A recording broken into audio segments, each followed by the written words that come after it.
Bus ಚಾಲನೆಯಲ್ಲಿ ಇದ್ದಾಗಲೇ ಚಾಲಕನಿಗೆ heart attack ಆಗಿದೆ, ಹೃದಯಾಘಾತ ಆಗಿದೆ. ಪಾದಾಚಾರಿಗೆ ಡಿಕ್ಕಿಯಾಗಿ ಚಾಲಕ ಮತ್ತು ಮಹಿಳೆ, ನಡೆದುಕೊಂಡು ಹೋಗ್ತಾ ಇದ್ದಂಥ ಮಹಿಳೆ ಇಬ್ಬರು ಕೂಡ ದುರ್ಮರಣಕ್ಕೀಡಾಗಿದ್ದಾರೆ. ಮೈಸೂರಿನ ಎಚ್.ಡಿ. ಕೋಟೆಯ ದಮ್ಮನಕಟ್ಟೆ ಬಳಿ ಆದಂತಹ ದುರ್ಘಟನೆ ಇದು. ದಮ್ಮನಕಟ್ಟೆ ಬಳಿ ಈ ಒಂದು ದುರಂತ ಘಟನೆ ನಡೆದಿದೆ. ನಡೆದುಕೊಂಡು ಹೋಗ್ತಾ ಇದ್ದಂಥ ಓರ್ವ ಮಹಿಳೆಗೆ ಬಸ್ ಡಿಕ್ಕಿಯಾಗಿದೆ. ಮೈಸೂರಿನ ಚಾಲಕ ಸುನಿಲ್ ಕುಮಾರ್ ಹೃದಯಾಘಾತಕ್ಕೆ ಬಲಿಯಾದಂತಹ ಚಾಲಕ.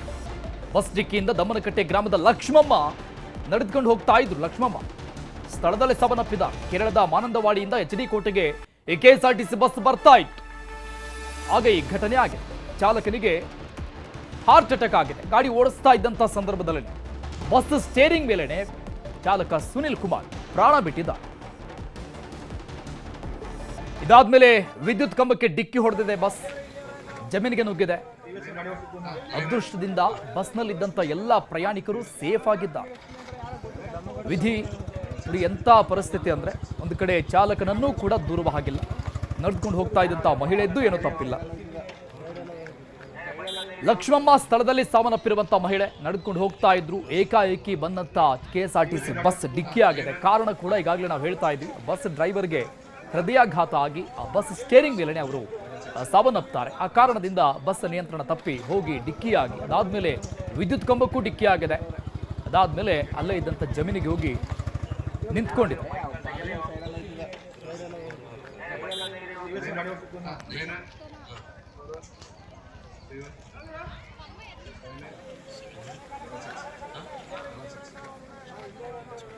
ಈ ಬಗ್ಗೆ ಇನ್ನಷ್ಟು ಡೀಟೇಲ್ಸ್ ಕೊಡ್ತಾರೆ ನಮ್ಮ ಮೈಸೂರು ಪ್ರತಿನಿಧಿ ಆನಂದ್ ದೂರವಾಣಿ ಸಂಪರ್ಕದಲ್ಲಿದ್ದಾರೆ. ಆನಂದ್, ನಾನು ಹೇಳ್ತಾ ಇದ್ದೆ, ಒಂದು ಕಡೆ ಬಸ್ ಡ್ರೈವರ್ನನ್ನು ಕೂಡ ಇಲ್ಲಿ ನಾವು ದೂರೋ ಹಾಗಿಲ್ಲ, ಮತ್ತೊಂದು ಕಡೆ ಏನು ಅರಿಯದಂಗೆ ಹೋಗ್ತಾ ಇದ್ದಂಥ ಮಹಿಳೆಯದ್ದು ಕೂಡ ಏನು ತಪ್ಪಿಲ್ಲ. ಒಂದು ಅದೃಷ್ಟ ಏನಂದ್ರೆ ಬಸ್ನಲ್ಲಿದ್ದಂಥವ್ರೆಲ್ಲರೂ ಕೂಡ ಸೇಫ್ ಆಗಿದ್ದಾರೆ ಅನ್ನುವಂಥದ್ದು. ಹೇಗಾಯ್ತು ಈ ಘಟನೆ? ಎಷ್ಟು ಜನ ಇದ್ರು ಬಸ್ನಲ್ಲಿ? ಅರುಣ್, ಇದು ಎಸ್.ಡಿ. ಕೋಟೆಯಿಂದ ಅಂದ್ರೆ ಕೇರಳದ ಮಾನಂದವಾಡಿ ಅಂತಂದ್ರೆ ಬಾರ್ಡರ್ ಏನಿದೆ, ಇಲ್ಲಿ ಸಂಚಾರ ಮಾಡುತ್ತಿದ್ದಂತ ಬಸ್ ಇದು ಕೆಎಸ್ಆರ್ಟಿಸಿ ಬಸ್. ಏನು ಚಾಲಕನಿಗೆ ಏಕಾಏಕಿ ಹೃದಯಾಘಾತ ಆಗುತ್ತೆ. ಈ ಸಂದರ್ಭದಲ್ಲಿ ಚಾಲಕನ ಹೃದಯಾಘಾತ ಆದ ಸಂದರ್ಭದಲ್ಲಿ ಚಾಲಕನಿಗೆ ಬಸ್ ಅನ್ನ ನಿಯಂತ್ರಣ ಮಾಡ್ಲಿಕ್ಕೆ ಆಗೋದಿಲ್ಲ. ಆ ಸಮಯದಲ್ಲಿ ಆತ ಬಸ್ ಏನು ಸ್ಟೇರಿಂಗ್ ಅನ್ನ ಕೈ ಬಿಡ್ತಾನೆ. ಆಗ ಪಾದಾಚಾರಿಯಲ್ಲಿ ನಡ್ಕೊಂಡು ಹೋಗ್ತಾ ಇದ್ದಂತ ಲಕ್ಷ್ಮಮ್ಮ ಎಂಬ ಮೇಲೆ ಬಸ್ ಹರಿಯುತ್ತೆ. ನಂತರ ಅಲ್ಲಿಂದ ಒಂದು ಲೈಟ್ ಕಂಬಕ್ಕೆ ಡಿಕ್ಕಿ ಹೊಡೆದು ಸೀದಾ ಏನೋ ಗದ್ದೆ ಒಳಗೆ ಬಸ್ ಹೋಗಿರುವಂತದ್ದು. ಈ ಮಧ್ಯದಲ್ಲಿ ಏನಪ್ಪಾ ಅಂದ್ರೆ ಬಸ್ ಗುದ್ದಿದ ರಭಸಕ್ಕೆ ಲಕ್ಷ್ಮಮ್ಮ ಅನ್ನುವ ಪಾದಚಾರಿ ಮೃತಪಡ್ತಾರೆ. ಹೃದಯಾಘಾತವಾಗಿದ್ದಂತಹ ಏನು ಬಸ್ನ ಚಾಲಕ ಸುನಿಲ್ ಸಹ ಸಾವನ್ನಪ್ಪಿರುವಂತದ್ದು. ಸದ್ಯ ಅದೃಷ್ಟವಶಾತ್ ಬಸ್ನಲ್ಲಿದ್ದ ಅಂದ್ರೆ ಬಸ್ಸು ಗದ್ದೆಗೆ ಹೋಗುವಂತಹ ಸಂದರ್ಭದಲ್ಲಿ ಪಲ್ಟಿ ಆಗಿಲ್ಲ, ಬದಲಾಗಿ ನೇರವಾಗಿ ಗದ್ದೆಗೆ ಇಳಿದಿರುವಂತದ್ದು. ಒಂದು ವೇಳೆ ಪಲ್ಟಿ ಆಗಿದ್ರೆ ಬಸ್ನಲ್ಲಿ ಇರ್ತಕ್ಕಂತ ಸುಮಾರು 35ರಿಂದ 40 ಜನ ಪ್ರಯಾಣಿಕರಿಗೂ ಕೂಡ ಅಂದ್ರೆ ಗಾಯಗಳು ಹಾಗೂ ಸಾವಿನ ಸಂಖ್ಯೆಯು ಸಹ ಆಗುವಂತಹ ಚಾನ್ಸಸ್ ಇತ್ತು. ಆದ್ರೆ ಅದೃಷ್ಟವಶಾತ್ ಬಸ್ನಲ್ಲಿ ಇದ್ದಂತವ್ರಿಗೆ ಏನೂ ಆಗಿಲ್ಲ. ಬದಲಿಗೆ ಈಗ ಆನಂದ್ ಮಾತನಾಡ್ತೀನಿ, ನಿಮ್ ಜೊತೆ ಕನೆಕ್ಟ್ ಆಗಿರಿ. ಬಸವರಾಜ್ ಪ್ರತ್ಯಕ್ಷದರ್ಶಿ ಅವರು ನಮ್ ಜೊತೆ ಕನೆಕ್ಟ್ ಆಗಿದ್ದಾರೆ. ಸರ್ ನಮಸ್ತೆ. ನಮಸ್ತೆ ಸರ್. ಸರ್, ತಾವು ಎಲ್ಲಿದ್ರಿ? ಎಕ್ಸಾಕ್ಟ್ ಆಗಿ ಏನಾಯ್ತು? ಸರ್, ಇದು ಮಾನಂದವಾಡಿಯಿಂದ ಎಚ್.ಡಿ. ಕೋಟೆ ಬರುವಂತ ಬಸ್ ಇದು. ಓಕೆ.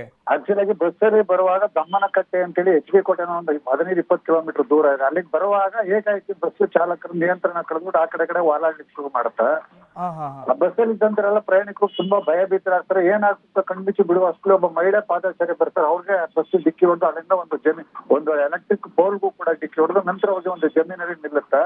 ಬಟ್ ಅದೃಷ್ಟವಶಾತ್ ಏನಂದ್ರೆ ಬಸ್ ಯಾವುದೇ ಪಲ್ಟಿಗೆ ಏನ್ ಆಗದಿರೋದ್ರಿಂದ ಬಸ್ ಅಲ್ಲಿ ಇದ್ದಂತ ಪ್ರಯಾಣಿಕರಿಗೆ ಯಾವುದೇ ರೀತಿ ಅವಘಡಗಳೇನು ಆಗಿಲ್ಲ, ಯಾವುದೇ ಸಾವು ನೋವು ಕೂಡ ಆಗಿಲ್ಲ. ಅವರೆಲ್ಲ ಸೇಫ್ ಆಗಿದ್ದಾರೆ. ಬಟ್ ಆಮೇಲೆ ನೋಡಿದಾಗ ಚಾಲಕರಿಗೆ ಹೃದಯಾಘಾತಕ್ಕೆ ಸ್ಥಳದಲ್ಲೇ ಸುತ್ತಿರುವಂತದ್ದು. ತದನಂತರ ಜನರೆಲ್ಲ ಭಯಭೀತರಿಗೆ ಕೆಳಗಡೆ ನೋಡಿದಾಗ ಚಾಲಕರಿಗೆ ಇದು ಹೃದಯಾಘಾತ ಆಗಿದೆ, ಹಾರ್ಟ್ ಅಟ್ಯಾಕ್ ಆಗಿದೆ ಅನ್ನುವಂಥದ್ದು ಗೊತ್ತಾಯ್ತು. ಹಾಗಾಗಿ ಅವರು ಸ್ಟೇರಿಂಗ್ ಮೇಲೆನೆ ಮಲಗಿಬಿಟ್ಟಿದ್ರು ಚಾಲಕ. ಅದೃಷ್ಟವಶಾತ್ ಎಲ್ಲರೂ ಭಯಭೀತರಾಗಿದ್ದಾರೆ. ಒಟ್ಟಾರೆ ಪ್ರಯಾಣಿಕರಿಗೆ ಏನಾಗಿಲ್ಲ, ಅಮಾಯಕ ಪಾದಚಾರಿ ಮಹಿಳೆಯೊಬ್ಬರು ಮೃತಪಟ್ಟಿದ್ದಾರೆ ಸರ್. ಓಕೆ. ಬಸವರಾಜ್ ಅವರೇ, ಬಸ್ ತುಂಬಾ ಸ್ಪೀಡ್ ಆಗಿತ್ತಾ ಈ ಟೈಮಲ್ಲಿ? ಅದು ಜನರಲ್ ಇರಲ್ಲ ಸರ್, ನಾರ್ಮಲ್ ಆಗಿತ್ತು. ಹೆಚ್ಚು ಕಡಿಮೆ ಒಂದು 60 ಕಿಲೋಮೀಟರ್ 60 ಸ್ಪೀಡ್ ಇರ್ಬೋದು, 50ರಿಂದ 60 ಕಿಲೋಮೀಟರ್ ಇರ್ಬೋದು ಅನ್ಸುತ್ತೆ. ಅತಿಯಾದ ಬೇಗನೂ ಇರ್ಲಿಲ್ಲ. ಬಟ್ ಏಕಾಗಿ ಬರ್ತಾ ಇದ್ದಾಗೆ ಅದೇ ಚಾಲಕ ಪಾಪ ಅವ್ರಿಗೆ ಹಾರ್ಟ್ ಅಟ್ಯಾಕ್ ಆಗಿದೆ. ಅವರು ನಿತ್ರಣಗೊಂಡು ಸ್ಟೇರಿಂಗ್ ಮೇಲೆ ಮಲಗಿಬಿಟ್ಟಿದ್ದಾರೆ. ನೋಡಿದವ್ರಿಗೆ ಏನಾಯ್ತು ಅಂತ ಕಂಡು ಬಿಡೋಷ್ಟು ಈ ಘಟನೆ ಈ ತರ ಆಗಿದೆ. ಹಾಗಾಗಿ ಬಸ್ಸಿನ ಅತಿಯಾದ ವೇಗವಾಗಿ ಇರ್ಲಿಲ್ಲ. ಅದೃಷ್ಟವಶಾತ್ ಪ್ರಯಾಣಿಕರಿಗೆ ಯಾರು ಏನಾಗ್ತಿರುವಂತದ್ದು ಕೂಡ ಅದೃಷ್ಟ ಅಂತಾನೆ ನಾವು ಭಾವಿಸ್ಬೇಕು ಸರ್. ಓಕೆ ಓಕೆ, ಎಷ್ಟು ಜನ ಇದ್ರು ಸರ್ ಬಸ್ಸಲ್ಲಿ? ಹೆಚ್ಚು ಕಡಿಮೆ ಒಂದು 25-30 ಜನ ಇರ್ಬೇಕು. ಓಕೆ, ಅವ್ರೇನಾದ್ರು ಹೇಳಿದಾರೆ ಸರ್ ನೀವು ಅಲ್ಲಿದ್ರು ಅಂತ ಕೇಳ್ತಾ ಇದ್ದೀನಿ. ಯಾರು ಸರ್? ಬಸ್ಸಲ್ಲಿ ಇದ್ದಂಥವ್ರು ಕೆಳಗೆ ಇಳಿದ್ಮೇಲೆ ಹಾ, ಏನಾದ್ರು ಮಾತನಾಡಿದ್ರ ನಿಮ್ ಜೊತೆ?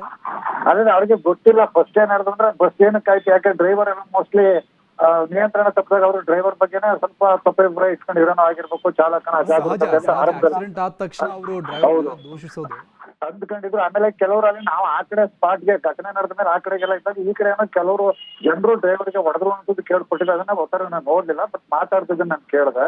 ಓಕೆ ಓಕೆ, ಅವ್ರೇನ್ ಕೇಳಿದ್ರೆ ಅದೇ ಡ್ರೈವರ್ ನೆಗ್ಲಿಜೆನ್ಸಿಯಿಂದ ಅತಿ ಬೇಗ ಮತ್ತೆ ಅಜಾಗರೂಕತೆಯಿಂದ ಬಂದು ಇದಕ್ಕೆ ಆಕ್ಸಿಡೆಂಟ್ ಮಾಡಿದ್ದಾರೆ ಅಂತ ಹೇಳಿ ಆ ಮಲಗಿದಂತ ಡ್ರೈವರ್ಗೆ ಕೆಲವರು ಹೊಡೆದ್ರು ಅನ್ನೋದು ಕೇಳಿದ್ವಿ. ಬಟ್ ನಾನು ಪ್ರತ್ಯಕ್ಷ ನೋಡಕ್ ಆಗ್ಲಿಲ್ಲ ಅದನ್ನ. ಒಟ್ಟಾರೆ ಅಂತದ್ದು ಸಹಜ ಸರ್. ಅವ್ರೇನ್ ಹಾರ್ಟ್ ಅಟ್ಯಾಕ್ ಆಗಿ ಬಿದ್ದಿರೋದು ಗೊತ್ತಿಲ್ಲ, ಅದ್ರಲ್ಲೂ ಕೂಡ ಆ ಮಹಿಳೆ ಅಂತ ವಿಚಿತ್ರವಾಗಿ ಪಾಪ ಸತ್ತಿದ್ದಾರೆ ಅವರು.